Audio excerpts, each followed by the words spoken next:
It's the Opperman Report. And now, here is investigator Ed Opperman. Okay, welcome to the Opperman Report.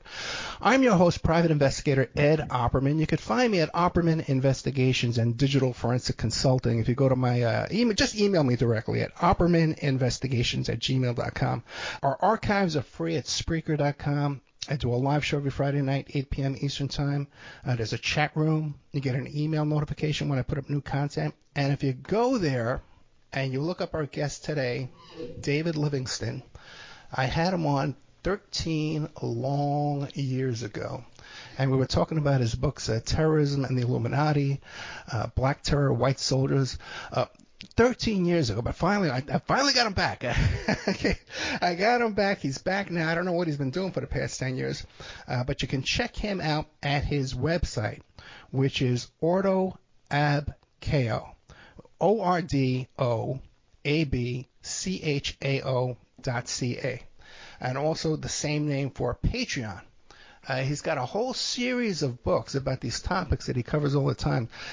Ordo Ab Chao, you go to Amazon, you can find that there. Just look up David Livingstone with an E at the end, but it's pronounced Livingston. And has a whole series of 8 books on these topics that he covers. Mr. David Livingstone, are you there? Hi. Thank you so much, man. Hey, before we get into the articles we wanted to discuss today and stuff like that, remind the audience, who is David Livingstone? So I guess I'm an independent researcher, is what you could call me, because the kind of research I do, I don't believe I would be able to do in academia. I decided to end my I didn't have an academic career, but I ended my studies university, which I consider a form of higher indoctrination. I wanted to be able to pursue my research freely. And so I've been doing that for, I think it's almost 35 years now. And I've written 5 books. The first published in 2001, 2002, which is The Dying God. Then Terrorism, Illuminati, Black Terror, White Soldiers, Transhumanism. And I most recently, Ordo Ab Chao, which is... It's enormous. I apologize to the audience for the size of it. It's 6 volumes long, but it's really the culmination of my years of research and all the time that I've done research. You know, I thought that I try to be thorough, and so I thought that I had covered most of these topics in detail. So I was really astounded to see how much I could still discover. And how that the material, basically I consider everything that I've studied until this point to be only about 15% of what's included in my recent book. So it carries forward with what I've researched before, but offers a whole lot more detail. It's really the history of the occult. If we can say so, it's the history of a conspiracy, which goes back really in reality, I believe, a couple thousand years. And so it's a lot of history to cover. In general, if people have been studying this subject, there's a lot of disinformation out there. Maybe that's the subject we'll get into. So a lot of what I've discovered tends not to have been discussed, and even though it is essential for understanding what has happened. Well, why don't we start there then? What concerns you the biggest disinfo out there about the occult history and Right. So, I guess there's 2 aspects that come to mind. So there's the ancient history aspect and the more recent history. So there's what I call, in fact, I don't think I came up with the term. I found it online and I fully agree with it. It's the writer, researcher who called it the conspiracy. And that is a large part of what I treat, and I believe for myself, I feel I discovered and treated in my recent book, especially the last couple of volumes, is the use of a conspiratorial interpretation of history to manipulate a particular audience. So I don't want to catch people off guard too quickly because there's a lot of ways to substantiate this. about it, especially, well, let's go back to the other ones. Part of the ancient history, then you're looking at things like the Holy Blood, Holy Grail, Right. Da Vinci Code. But all of that very much overlaps. So there's the ancient alien stuff. There's Graham Hancock and people like him, but they're all very much in the same circle of people. What you find that these are occultists themselves, and what they are they're treating their material as alternative history, but what they're actually trying to do is to attempt to give supporting evidence to Masonic interpretations of history. And again, this is how you get the stuff like the ancient alien stuff, but even ancient alien stuff is linked to a broader agenda that especially Dan Brown's Da Vinci Code links to, which is an entire sort of synarchist history in the 20th century. And that's really where we come back to the conspiracy, because there's so much detail to go into it. I don't know how deep to get to. So I can start vague, and then we can go back to some points where you'd like me to fill in. But basically, there's two important occult channels that happen in the 20th century, and the beginning of the late 19th century, which is Theosophy, which begins with H.P. Blavatsky, and Synarchy, or Synarchism, which begins with a man named Alexandre Saint-Yves d'Alvèdre, a French occultist. But there's a lot of overlap between the personalities involved in these orders. And they sort of spread into different tangents. But both of them effectively united in the Nazi movement. And there's numerous other branches. And again, so many tangents to talk about. But basically, to make a long story short, with the end of World War II, most of the leading Nazis then became absorbed into the American intelligence system and what can be called the Fascist International, which is basically a large international network of these occult fascist groups and personalities. And so particularly in the United States, what they did, in fact, how it really starts is, again, I don't want to give too much detail, but I'm trying to give at least the beginnings of the story.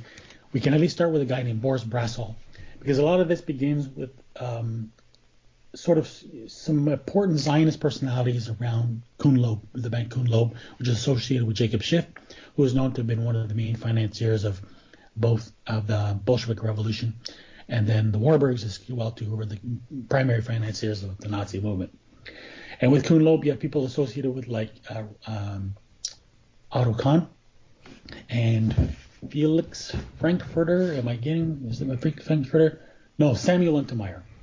And both of them Samuel Untermeyer was a member of the Golden Dawn, and Otto Kahn was a friend with Aleister Crowley.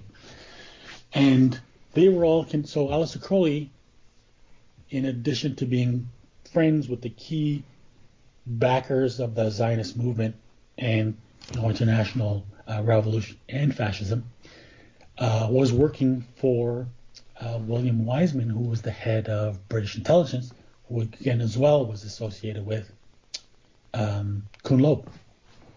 So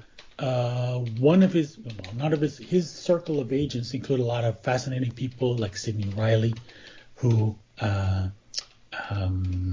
Fleming based his character of James Bond on, known as the Ace of Spies. Most of these guys were double and triple agents. And one in particular, his name was Boris Brassol. And Boris Brassol was a member of so he became part of the White Russian opposition to the Bolsheviks. And he was a member of an organization called the Aufbau, which also included some important people like Alfred Rosenberg, the chief ideologue of the Third Reich. Erich von Ludendorff was a long-standing member of the Nazi Party, also palling around with Aleister Crowley. And so the Aufbau was responsible for introducing the protocols of Zion to the Nazis, which then became their basic platform. So how the Nazis operated was, first of all, to build up this cult of personality around Hitler, which is a project of the Thule Society. And there's a lot of cross membership now between the Thule Society and the Aufbau. Like Eric Ludendorff was a member of the Thule Society as well, if I remember correctly. So was Alfred Rosenberg, of course. And so they treated Hitler as just sort of messiah figure who would lead the German people against this Judeo-Masonic conspiracy and communist conspiracy. So this is basically the first use of the conspiracy. So all the architects of this conspiracy, because when you look at the creation and development of the protocols and their emergence to the public, was entirely interlocked and connected with all of these same characters. So like the woman who first provided the protocols to Sergei Nilus, who created the first Russian translation, was Yuliana Glinka, and she was a close friend and disciple of Anna Blavatsky, the founder of the Theosophical Society. And this is an entire circle that was busy in Russia at the time, which included people like Pappas, who was a leading synarchist figure at the time. And so this is where, you know, that whole hornet's nest really becomes the birth of the sort of flowering of this synarchist movement. And again, it's out of there that you get this book, The Protocols of Zion, which claimed to expose international Jewish and Masonic plot. So what happens now is Boris Brassol comes to the United States. He's part of this order called the Knights, the Order of St. John of the Knights of St. John of Jerusalem. Order of St. John of Jerusalem. Anyway, OSJS, something like that, which is the Russian branch of the Knights of Malta. And so they established an American branch, which eventually becomes called the Shikshini Knights of Malta. And so in the United States, Brassol becomes really the leading figure of this now fascist international, working with Henry Ford to disseminate protocols, and becomes the guiding figure of two organizations, most importantly, the America First Committee and the American Security Council, which it evolved from. And America First Committee was named. To it belonged all the leading fascist organizations of the time, like the Bund, the KKK, I can't remember, the Silver Shirts, very importantly as well, too. Another fascinating organization. Again, funded by the Third Reich, and using the protocols as a so-called quote-unquote proof of the existence of this communist Jewish Masonic plot to take over the world. And so one of the key backers of the America First Committee was the Regnery family. And what's important to note is that the Regnery family remained throughout most of the rest of the century as the key backers of the American right, even right up to the alt-right movement, which was backed by, I think it was Alfred Regnery, whose disciple was Richard B. Spencer.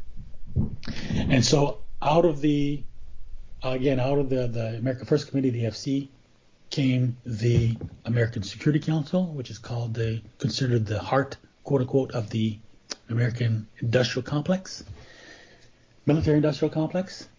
And you can see that what they start doing, because they're also the ones that, it's also this grouping that produced the John Birch Society. And the John Birch Society really was, in the 50s, the organization, the conspiracy research organization. They published two important books. There was None Dare Call It Conspiracy by Gary Allen, and The Naked Capitalist by Cleon Skousen. But basically, they're up front. And what they do is that they highlight always the usual suspects, which is the Rockefellers, the Trilateral Commission, right, the Bilderbergers, the Rothschilds, but they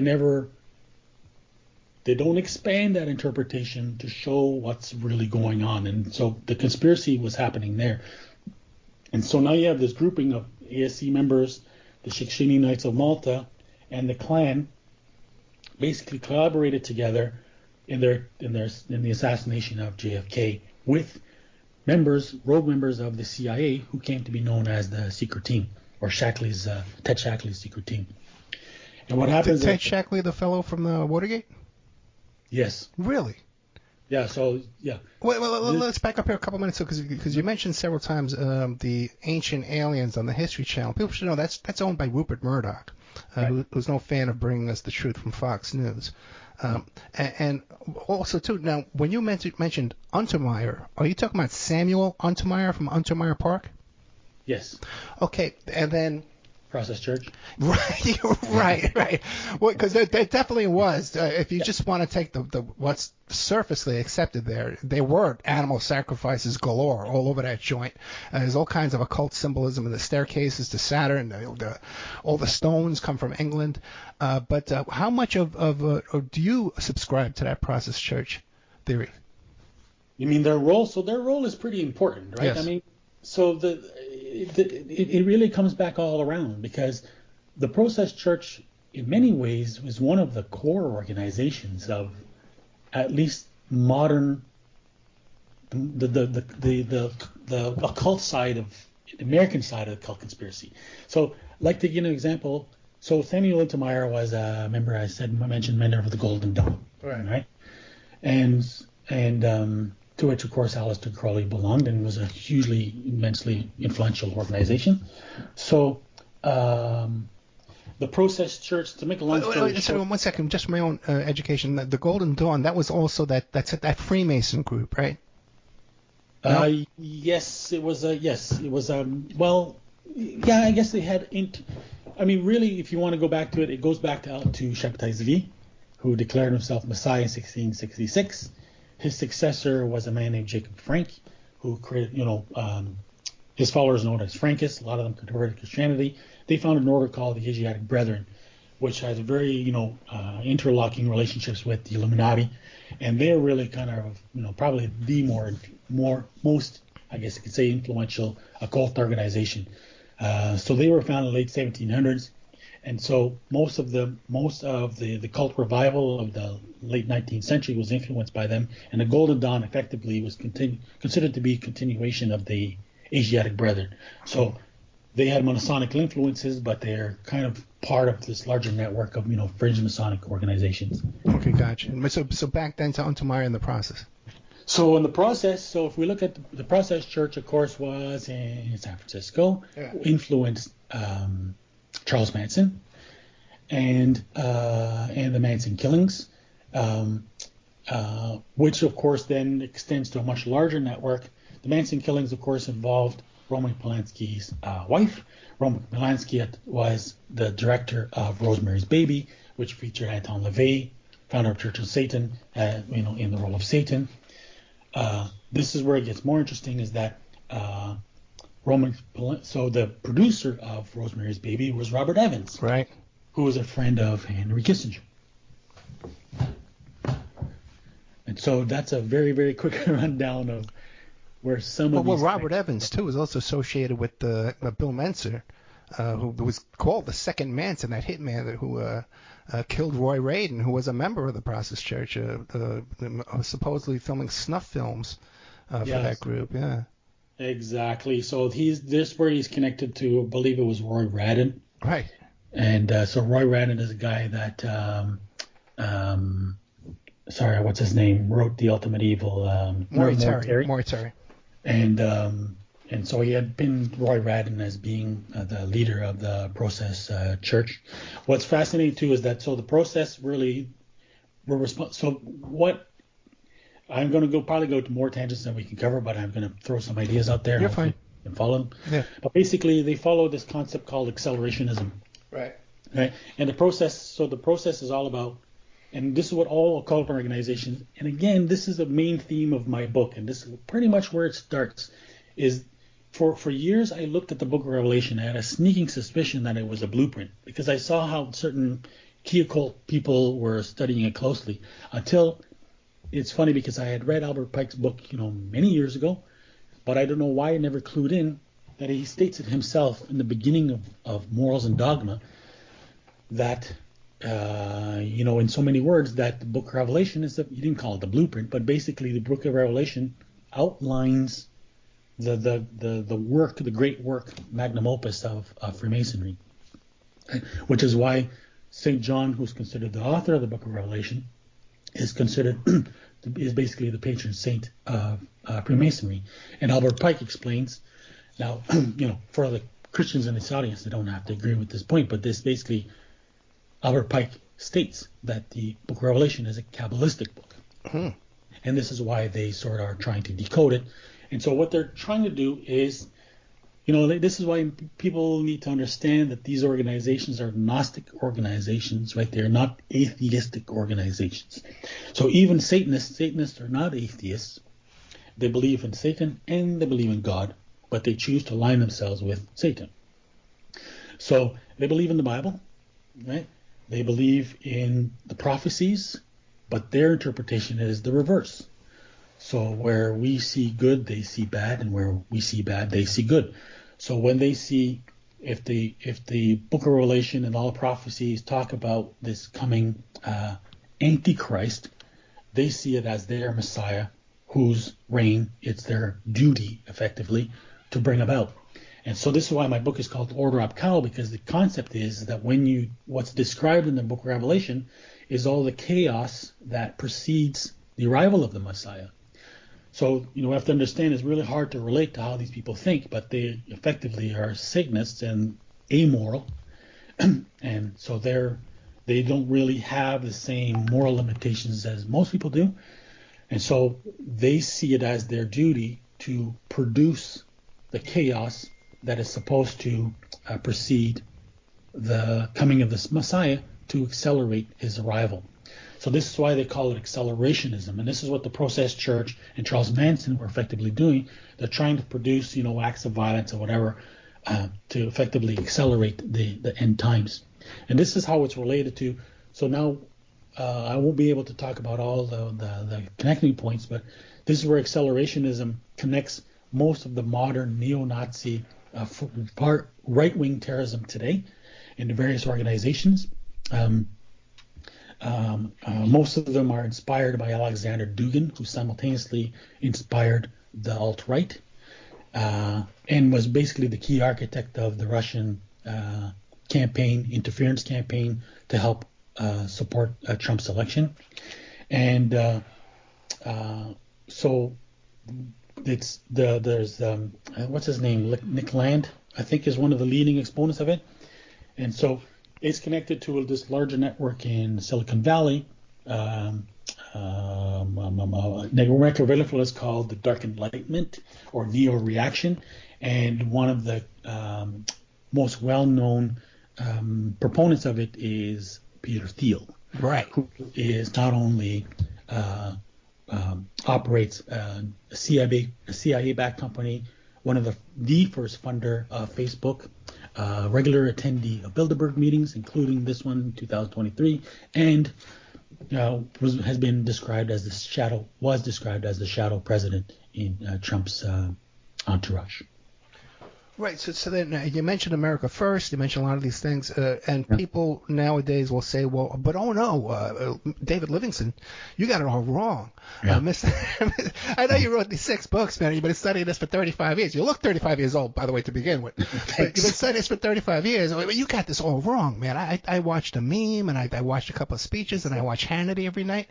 Mr. Trump, he's exposing all this. He's going to overturn all this. He's against the deep state, Mr. Livingstone. Can't you know this? What can you tell us about that? Well, that's exactly it. He's a class. So it's not only a classic example of the conspiracy, but it's taken to a whole other level. And this is what was amazing to discover. So basically, when you look at the Trump, the groups, the people behind his election, it evolves from the AFC and the ASC.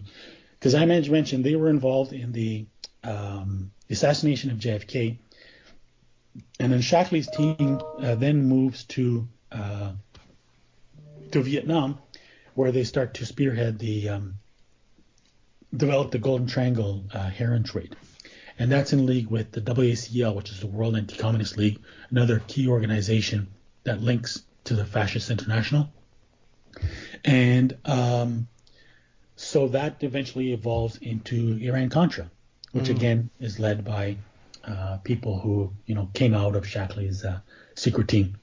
And so, of course, Iran-Contra is the same deal. It's basically Israel trading weapons with Iran to allow the CIA to bypass Congress, using the proceeds to trade cocaine in Nicaragua, to then use those and then sold, first of all, delivered to Bill Clinton's MENA, the MENA airport in Bill Clinton's Arkansas, which is then distributed across the United States, creating the crack cocaine epidemic to raise funds to fund what became the Taliban, or the Mujahideen, in Afghanistan to fight the Soviets.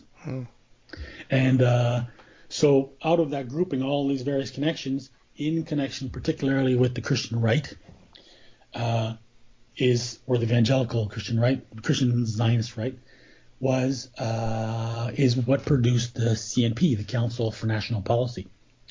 And that really is a very important organization behind a lot of this. So various important members include the Koch brothers. Their father, Charles and David Koch, the father was Fred Koch, who was a founding member of the John Birch Society. Another founding member of the John Birch Society was it Bradley?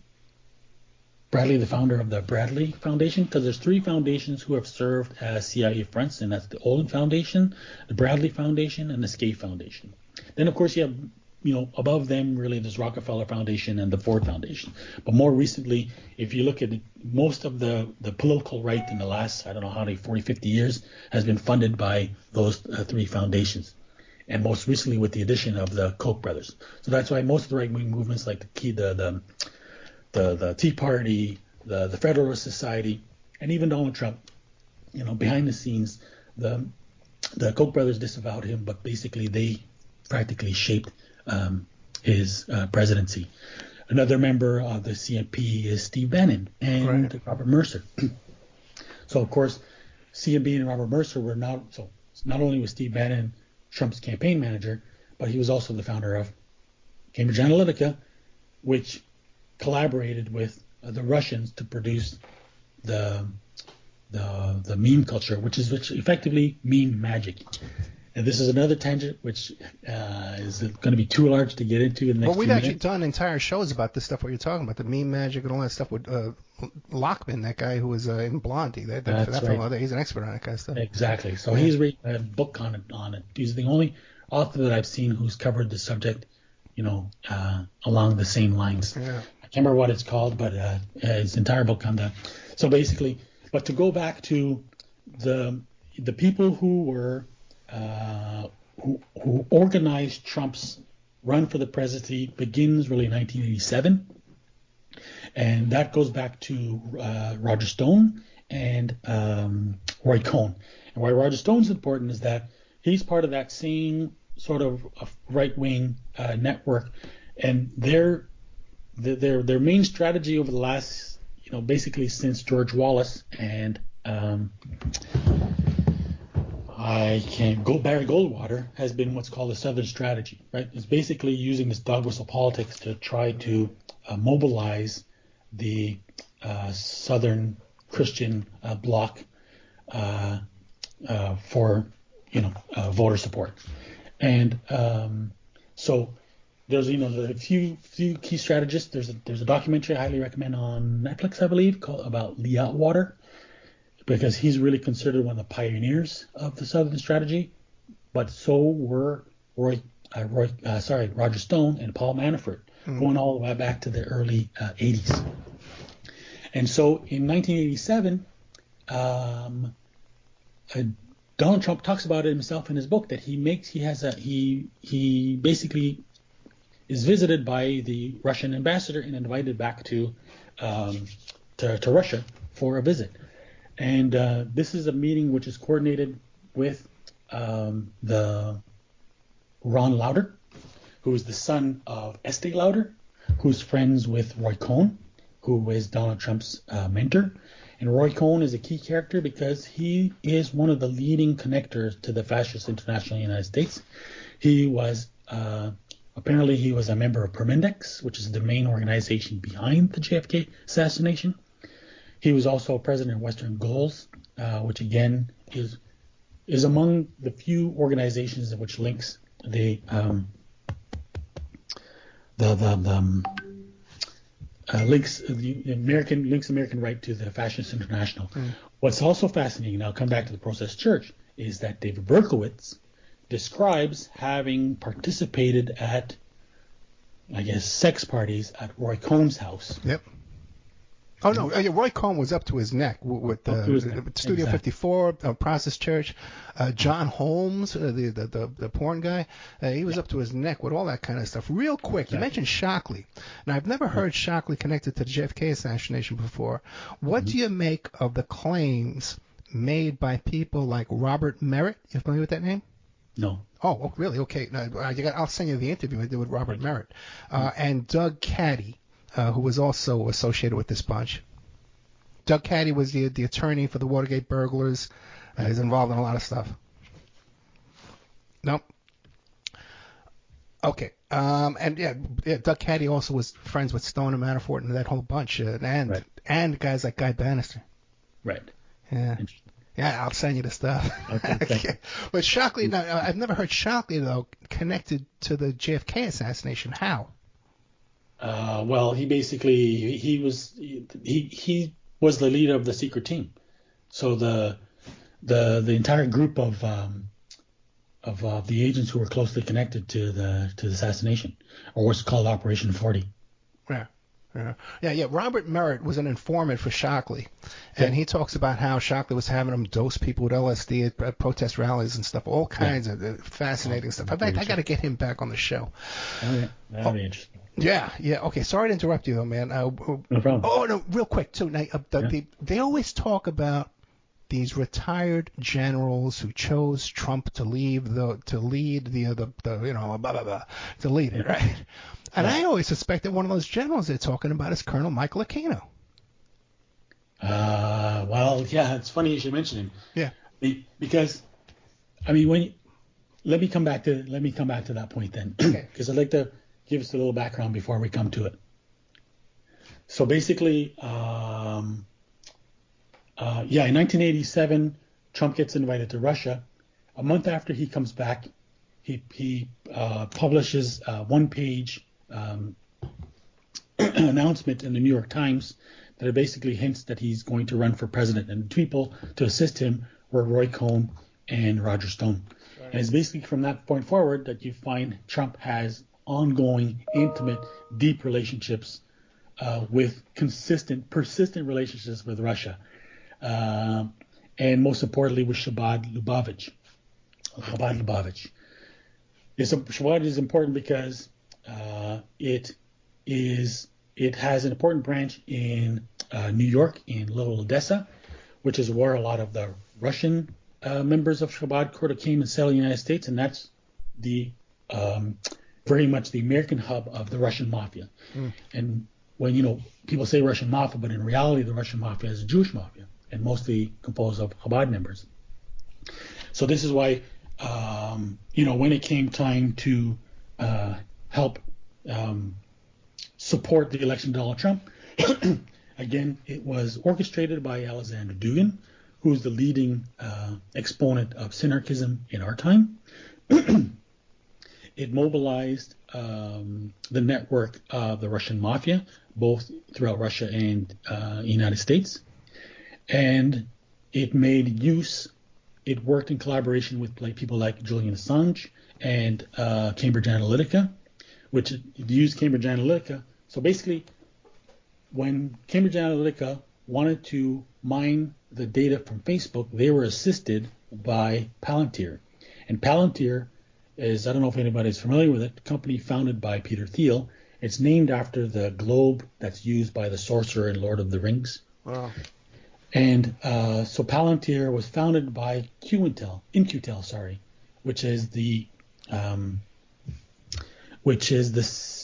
company that the CIA uses to fund tech startups. So then Cambridge Analytica was used to Cambridge Analytica targeted the Russian-produced fake news to specific audiences, and a lot of that fake news was disseminated through a network of Discordians. Because this is another aspect of my book which I talked about more in my book on transhumanism is the link between Discordianism and the tech culture of California.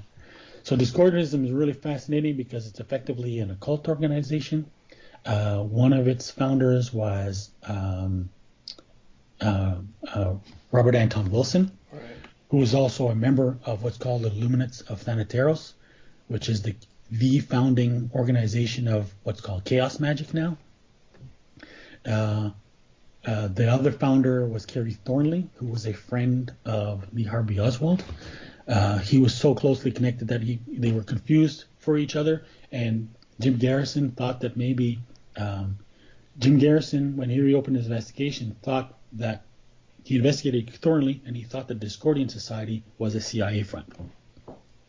So this Discordianism is all about pranks. So it goes back to Carl Jung's prankster archetype, and it's the idea that it's based on the idea of the medieval idea of the fool, popularized by Shakespeare, which is the idea that the fool is the only one who's able to tell the king, to insult the king and get away with it.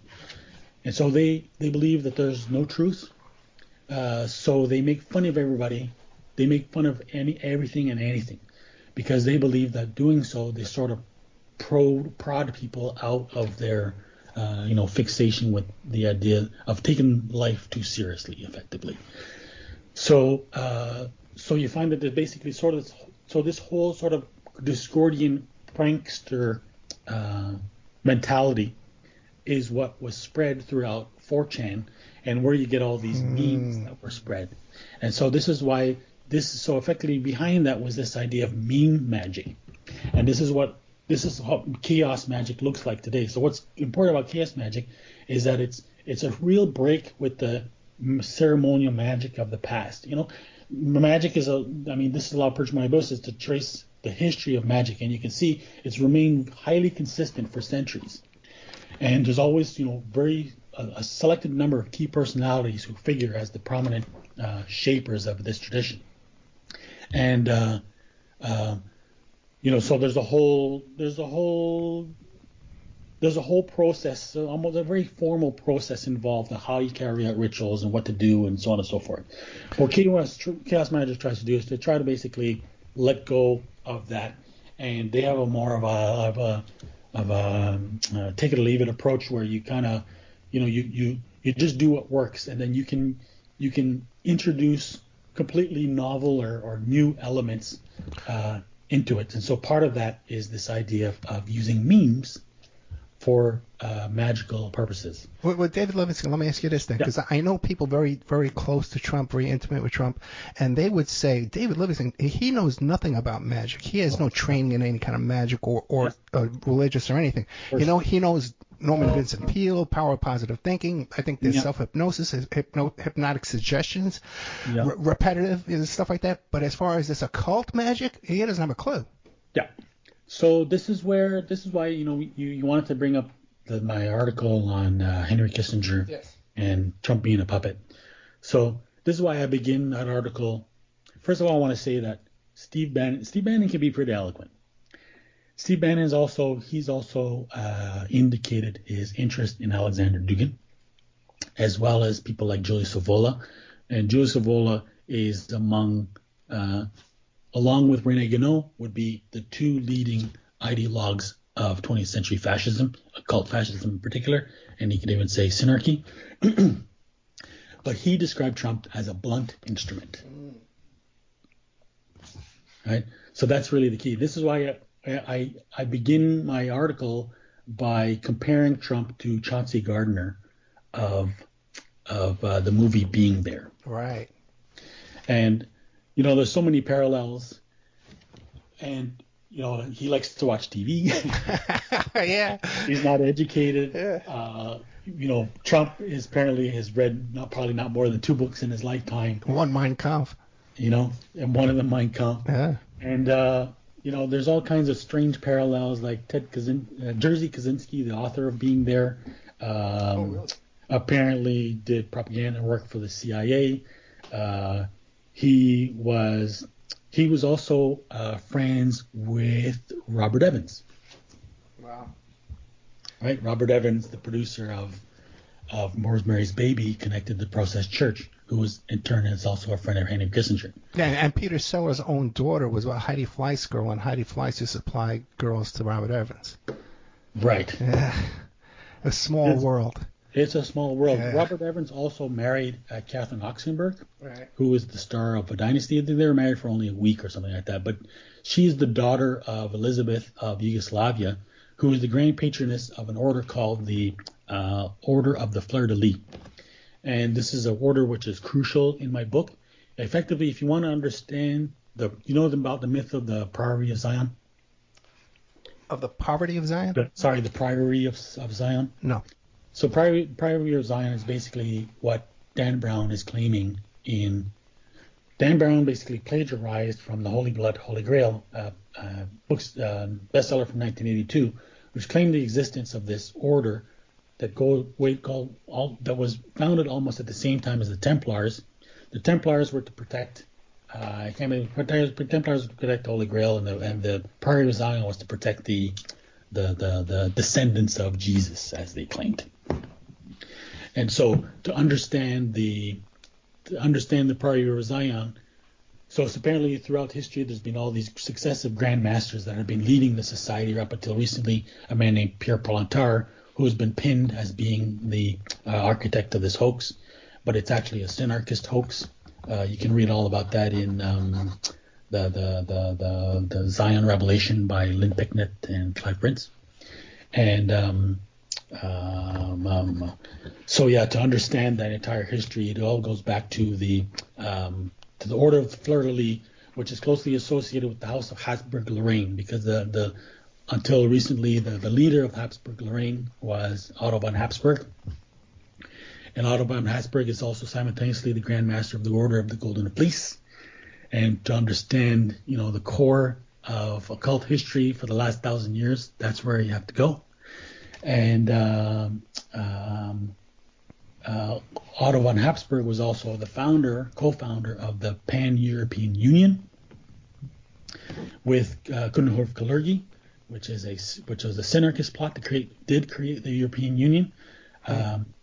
It was in collaboration with Antoine Pinet, who was the founder of the Cercle, the Pinet Circle. He was also, a year later, he helped co-found the Bilderberger conferences. He was also a friend with a guy named Raymond Abellio. Raymond Abellio was one of the key occult personalities who inspired the myth of the Priory of Zion. He was a leading figure in the French New Right, along with his pupil Jean Parvulescu, and both of them were or Parvulescu in particular, was the main mentor to Alexander Dugin. Okay, we're talking to David Livingstone. Okay, we only got about 9 minutes left.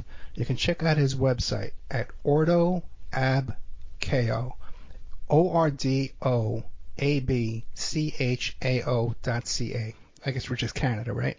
He's got a Patreon on there as well. You can check him out on Amazon. He's got many, many books on these topics here. We have a previous show with David Livingstone that I just replayed this week you could check out. David, two things. I got two questions for you before we go. One is you were going to get back to Aquino for me and his involvement in all this. Right. And one other question I have for you, just keep it in mind, is you said somewhere along the line, these conspiracies they're trying to hand you to keep in from knowing what's really going on. I want you to tell us real quick what's really going on too. But get into Aquino first, if you could. Okay. So to go back to Aquino links back to the Franklin pedophile scandal, right? Which involved members of Shackley's team, like I think it was Edwin Wilson and that crew, right? So basically what they did, according to apparently they inherited this project, or what you want to call it, program from Roy Cohn, who was really the architect of it, right? And of course, Jeffrey Epstein did it from them.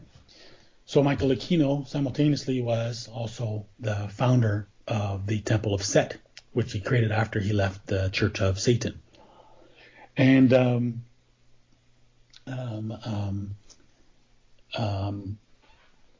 so he was also collaborating with Paul E. Vallely. Right. And they wrote together an article which is kind of considered groundbreaking called Mind War. And this was happening at a time when, because it was a follow-up to another article by John B. Alexander, which was all these guys who were connected to Operation Stargate. And anybody who's interested in that should read the other book by Picknett and Price called exactly that, which is about the CIA's remote viewing program of using Scientologists and psychics for remote viewing or spying, psychic spying. A CIA project which links again to SRI and back to computing on all this stuff. Anyway, it's a whole other tangent you can read in my books.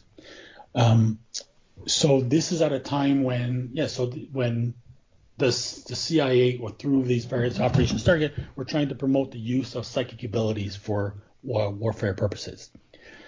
So now, Pauli Vallely, most recently, was one of the key backers of QAnon. Right.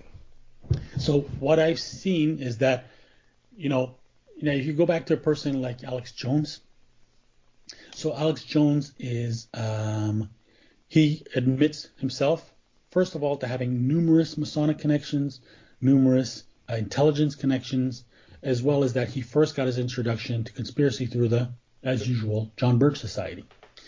And so Alex Jones as well, his literature, at least one or two of his movies were produced by the Disinformation Company. And the Disinformation Company, I can't remember the name of its founder, Metzger, I think, or something like that. It was modeled on Aleister Crowley.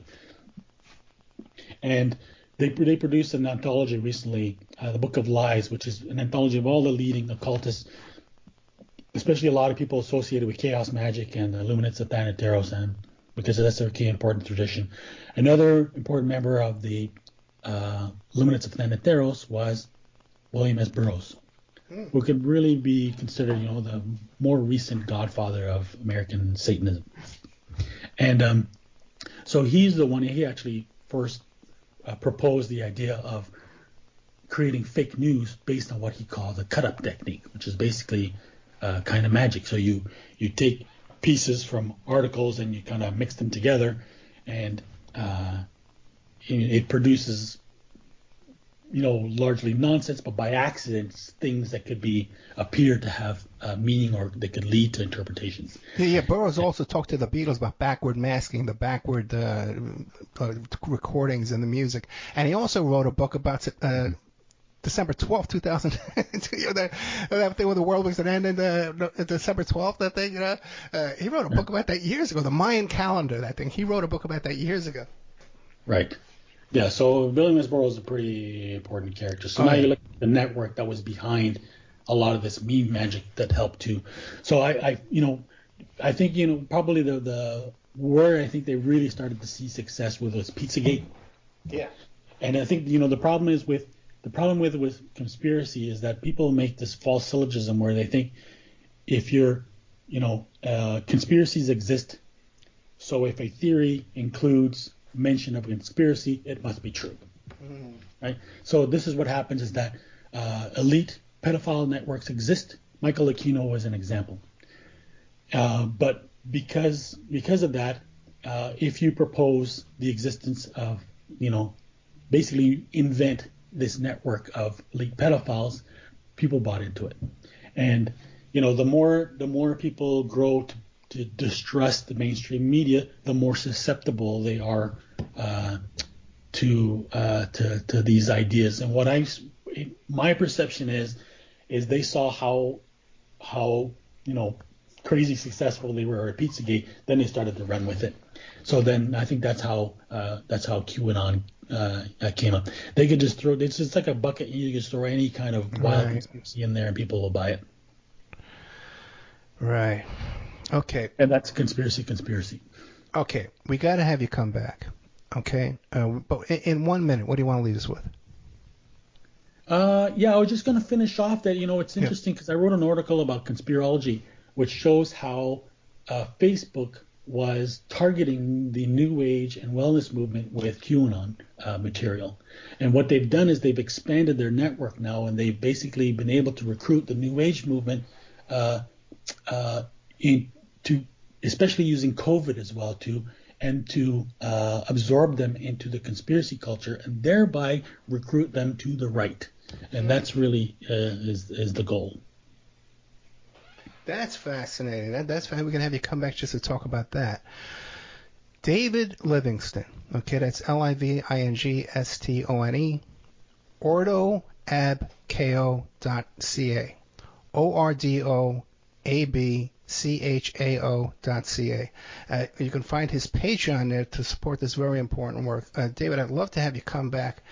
Check out on Amazon, too. There's a whole series of books, 6 volumes, on this Ordo Ab Chao, the Grand Lodge, all different kind of stuff, the Templars, all this kind of stuff. I think you're right on target with so much of what you discussed here. So I'd love to have you back soon, if that's okay with you. That would be a pleasure and an honor. Yes, thank you very much.